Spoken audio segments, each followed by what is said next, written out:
All right, so today we're going to dive deep into building sustainable agri-food systems. Okay. Looks like we've got a ton of fascinating material here to dig into. Yeah, there's a lot. We're going to be looking at how what happens on farms affects the entire food system. Yeah, that connection is so important. We're going to be exploring why local food matters so much. Right, and especially these days. And we'll be uncovering how paying farmers fairly is key to making sustainable agriculture work. It's really the foundation of everything. It really is. It's all connected. Yeah, for sure. So, a term that I see popping up everywhere these days is agroecology. Uh-huh. Sounds kind of complicated, but is it really just a fancy way of saying sustainable farming? Well, agroecology is definitely about sustainability, but it's more than just a buzzword. Yeah. It's really a whole way of thinking about agriculture, It's about treating a farm like a balanced ecosystem. I see. So it's about encouraging biodiversity, Okay. making the most of natural resources, Yeah. and working with nature instead of trying to control it, Right. So like almost taking cues from some of those traditional farming methods Exactly, like that were used, way back when. yeah, those methods often had this really deep understanding of natural cycles. Like the Three Sisters planting technique that Native Americans used. It's a perfect example. Growing corn beans and squash together so that each plant supports the others. Yeah, the Three Sisters method is inherently agroecological, Huh. even if they didn't use that term back then. Right. And it's a good reminder that these ideas aren't actually new. Right. They have roots in practices that have sustained communities for centuries. But I guess somewhere along the line, we kind of shifted away from those traditional methods Well, yeah, with the, modern agriculture and all that. the Green Revolution definitely transformed agriculture. For sure. High yields and all. Yeah, with its emphasis on high yields. But it also led to the widespread use of things like synthetic fertilizers and pesticides. And we know now that those can have negative impacts. Yeah, on the environment and human health, for sure. Exactly. And that's part of what's driving this renewed interest in sustainable alternatives like agroecology. And it seems like agroecology is really having a moment right now. It is, yeah. Like even on a global scale. Yeah. I mean, the UN's Food and Agriculture Organization is really championing it They are. as a way to achieve those big global sustainability goals. It's seen as a key solution. Yeah. We're even seeing countries like Brazil Yeah. start to incorporate agroecological principles into their national policies. Yeah, it's becoming more mainstream, for sure. So that's amazing. So we've kind of got this big picture idea of what agroecology is. Right. But what does it actually look like in practice? Yeah, that's the important question. Like, what are the actual things farmers are doing on the ground? Well, One thing that comes to mind is crop rotation. Something I remember my grandmother doing in her garden. oh, yeah. Is that still relevant today? Absolutely. Crop rotation is a classic agroecological practice. By changing what crops are grown in a field each season, farmers can disrupt pest cycles, Oh, I see. improve soil fertility, Okay. and reduce the need for synthetic fertilizers. It's amazing how something so straightforward can make such a big difference. It really is. And speaking of things that make a big difference, let's talk about soil health. Yeah, soil is so important. It's the foundation of everything. It really is. It's like, think of it as the foundation of a house. You need a strong foundation to support everything else. Right. And agroecology emphasizes building up organic matter in the soil Okay. through composting, cover cropping, and natural nutrient cycling. So it's about creating a healthy, living soil. Yeah, healthy soil leads to healthy plants, which in turn lead to healthy animals and people. It's all connected. It really is. And then there's the issue of pests. Mm-hmm. Conventional agriculture relies heavily on pesticides. Yeah, it's kind of the go-to solution. But agroecology takes a different approach, right? It does. Instead of automatically spraying chemicals, integrated pest management, or IPM, Okay. aims to understand the entire ecosystem of the farm. Interesting. It involves monitoring pest populations, understanding their life cycles, Yeah. and using a combination of strategies to manage them. So instead of wiping out everything with pesticides, Exactly. they might introduce beneficial insects that prey on the pests. That's one approach. Yeah. Or adjust planting times to avoid those peak pest seasons. Right. It's about working smarter, not harder,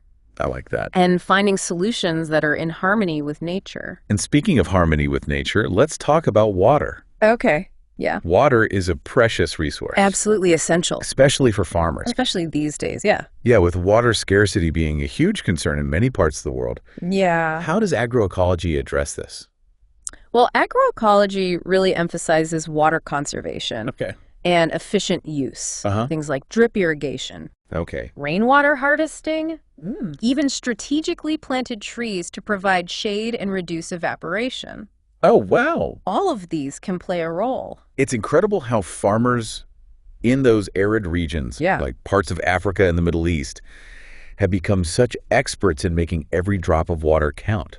It's really impressive. They've had to innovate out of necessity. They have. And their techniques are valuable for the rest of us. Yeah, definitely. You know, another thing that struck me about agroecology is how it views animals as part of the system, not separate from it. Oh, that's a key principle. It's not just about crops. No, it's about integrating livestock as well. Right. Integrating animals into the farm system can be incredibly beneficial. Like how?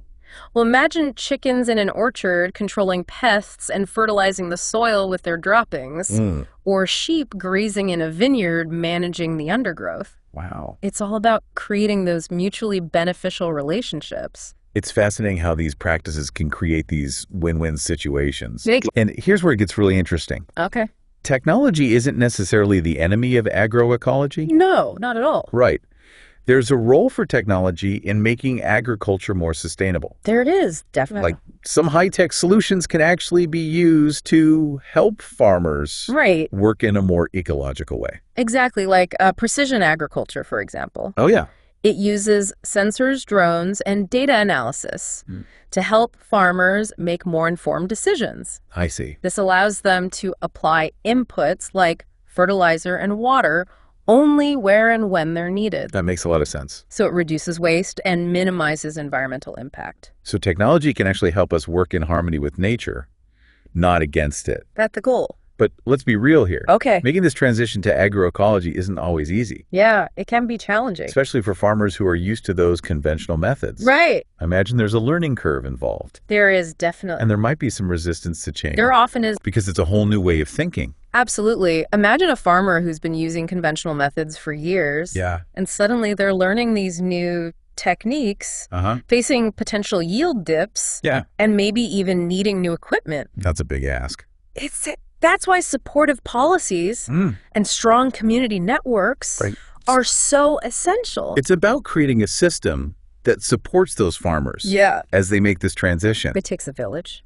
And thankfully, there are some really inspiring examples of successful transitions to draw from. Some real success stories out there. Like you mentioned, the Rodale Institute in the U.S. Yeah.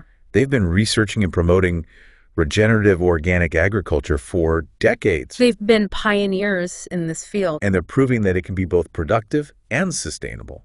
That's what their research shows. And then there's Sikkim in India, which made history by becoming the world's first fully organic state.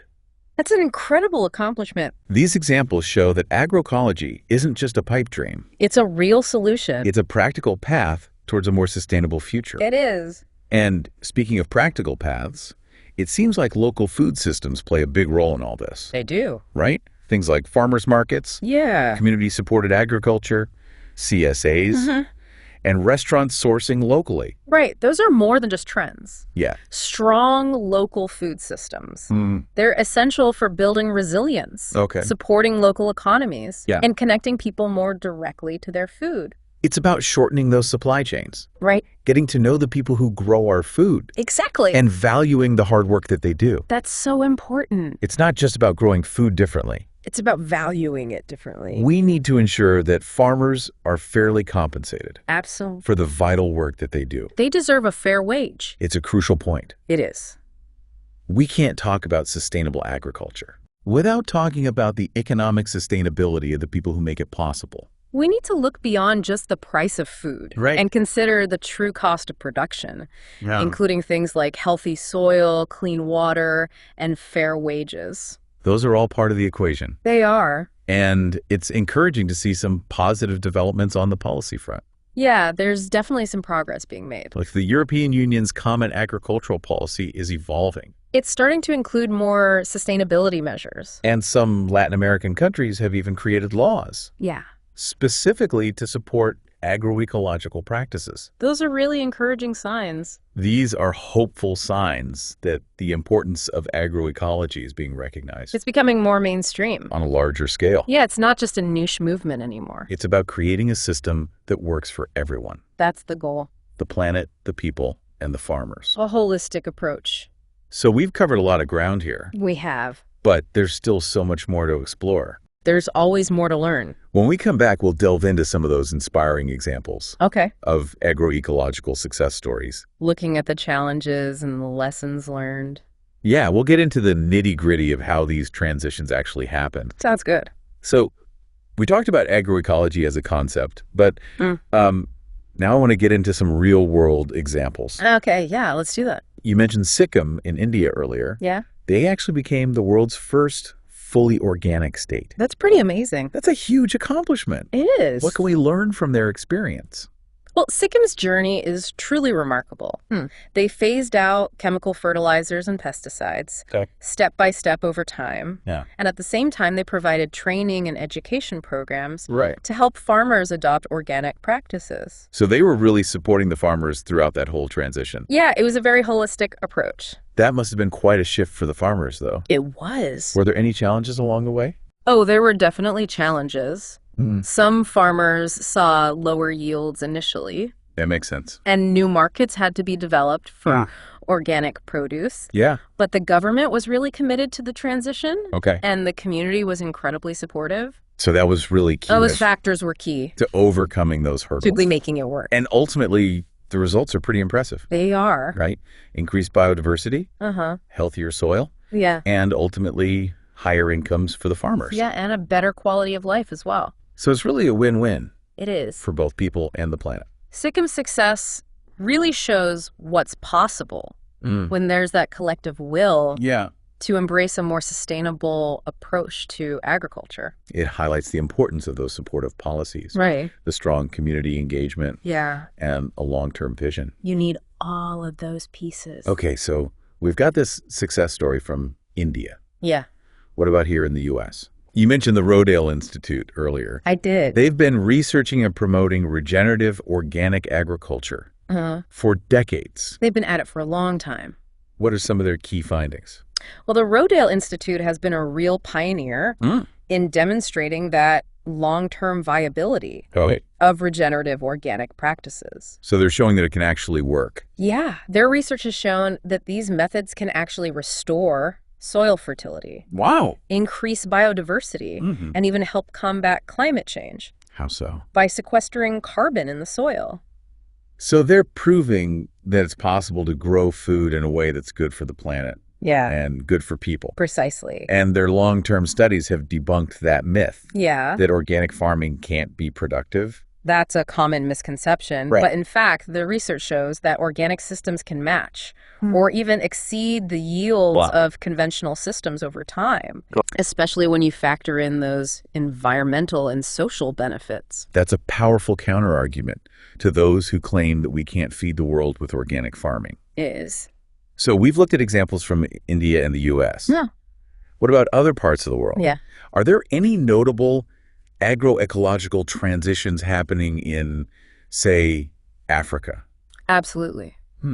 Take the Machakos district in Kenya, for example. They were facing severe land degradation due to deforestation and unsustainable farming practices. That sounds like a tough situation. It was a really challenging situation. How did they turn things around? Well, they embraced agroforestry, which involves integrating trees into the farm system. Right. And they adopted soil conservation techniques. Of what? Like terracing. It's fascinating how those techniques work so well together. They do. Trees help prevent soil erosion. They provide mulch with their leaves. Yeah. And some even fix nitrogen in the soil. Right, making it more fertile. And the results have been transformative. They have, yeah. The once degraded land has become productive again. Crop yields have increased. Yeah. And the community's resilience to drought has improved significantly. So it's a real success story. It's a reminder that even in those challenging environments, even in the toughest conditions, agroecology can offer practical solutions. It can. Another thing that strikes me about all these examples is that it's not just about technical solutions. Right. It's not just about the techniques. There's a strong social and community component to it as well. That's a key observation. Like, these transitions are really about empowering people to work together. Absolutely. To create change. Agroecology thrives on community engagement, knowledge sharing, and collective action. So it's not just about individual farmers doing their own thing. Right. It's about working together. It's about a collective effort. Think of movements like a campesino movement in Latin America, where farmers teach each other, share their experiences, and work together to build a more sustainable future. That's really inspiring. It is. And it underscores this idea that agroecology is about empowering people. Yeah, empowering people at the grassroots level. At the grassroots level to take ownership of their food systems. Right. And create change from the ground up. Exactly. It's a bottom-up approach. But let's shift gears for a moment. Okay. And talk about what all of this means for us as consumers. Right. What can we do? What can we do to support this transition? So more sustainable agri-food systems. Sometimes it can feel overwhelming. I know what you mean. Like our individual choices don't really make a difference. I understand that feeling, but the reality is consumer choices have a huge impact. Okay. And there are lots of things we can do. So give us some actionable steps. Okay. What can our listeners do to make a real impact? Well, for starters, we can be more conscious about where our food comes from. Okay, so pay attention to those labels. Yeah, look for farmers markets. Join a CSA. Right. Or support restaurants that source ingredients locally. So it's about supporting those local food systems. Yeah. By doing these things, we're not only getting fresher, tastier food, but also supporting local farmers. Yeah. And reducing the environmental footprint of our food. It's about making those connections. Yeah. And understanding the story behind our food. Exactly where it came from, how it was produced. What else can we do? Another important step is to reduce food waste. Oh, yeah, that's a big one. Globally, we waste about 1/3 of all the food we produce. 1/3? Yeah, it's a shocking amount. That's mind-boggling when you think about it. It is all those resources, water, energy, land being wasted. So what are some practical ways we can reduce food waste in our own homes? Simple things, really. Okay. Plan your meals in advance. Okay. Make a shopping list and stick to it. Store your food properly to prevent spoilage. And get creative with leftovers. Yeah, those are all great tips. It's about valuing our food and treating it with respect.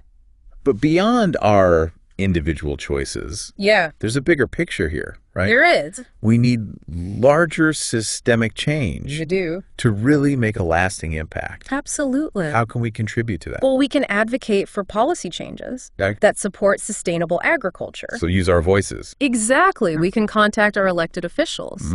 Support organizations working to promote sustainable farming practices. Okay. And vote for candidates who prioritize these issues. It's about using our voices to demand a better food system. Yeah. One that's healthy and sustainable for all. Exactly. And a big part of that is ensuring fair compensation for farmers. Absolutely. We need to recognize the true value of their work. Yeah. And ensure they're paid a living wage. Right. It's not just about the cheap food. No. It's about paying the true cost. Too often we focus on the environmental costs of unsustainable agriculture. Right. But we can't forget about those social and economic costs. Farmers are the backbone of our food system.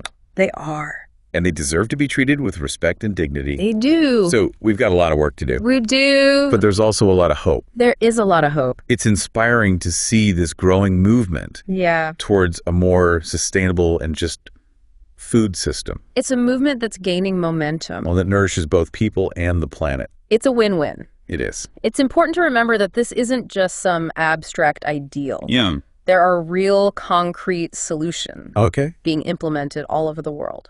Yeah, we've seen some examples of that. And those solutions are rooted in the principles of agroecology. Right. Working with nature, embracing diversity, fostering community. That's a holistic approach. It's a reminder that we're all connected. We are. To each other, to the food we eat, and to the earth that sustains us. It's all interconnected. This deep dive has been incredibly insightful. And I hope it's helped our listeners think more critically about their own role in building a more sustainable future. I agree. It's a journey that requires collaboration, innovation, and a willingness to challenge the status quo. And it's a journey that we can all be a part of. We can. So as we wrap up this deep dive, what are some final thoughts you'd like to leave our listeners with?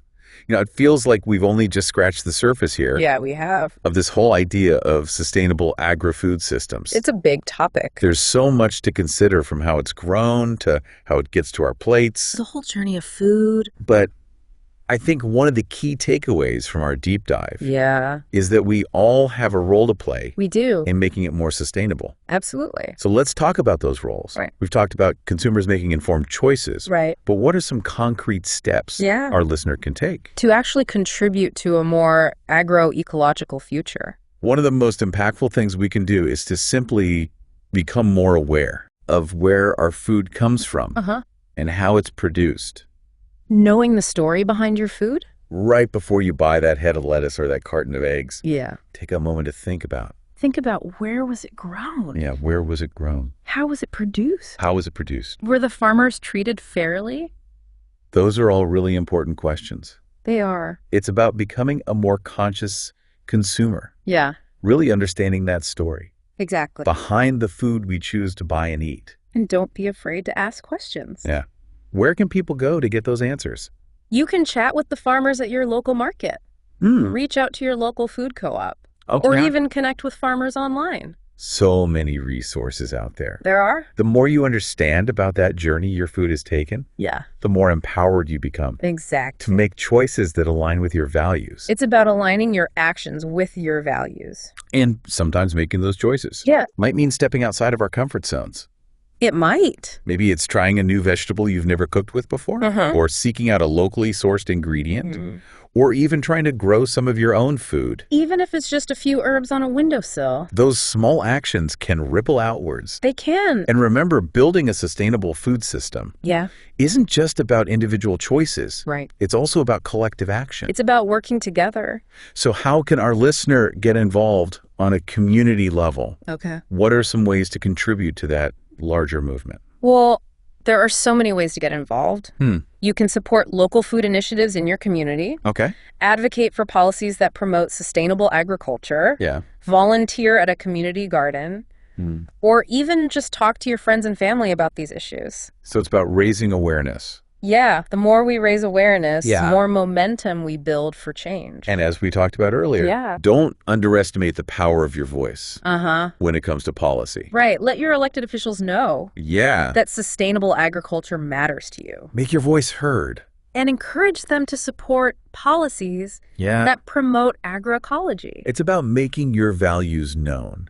It is. And holding our leaders accountable. You need to hold them accountable. Ultimately, we all need to recognize that we have a stake in creating a food system. We all have a stake in this. That is just and sustainable for generations to come. For the future. After this deep dive, I'm feeling really inspired by all those innovative solutions and dedicated people working to transform our food system. It's a hopeful movement. It's a reminder that we're all connected to each other, to the food we eat, and to the earth that sustains us. It's all interconnected. And our choices, both big and small, can make a difference. I can. So as you enjoy your next meal, take a moment to think about the journey it took to get to your plate. Think about the hands that grew it. Yeah. The soil that nourished it. The whole journey. And the impact it had on the environment. It's all connected. And ask yourself, how can I be a part of creating a food system? How can I make a difference? That nourishes both people and the planet?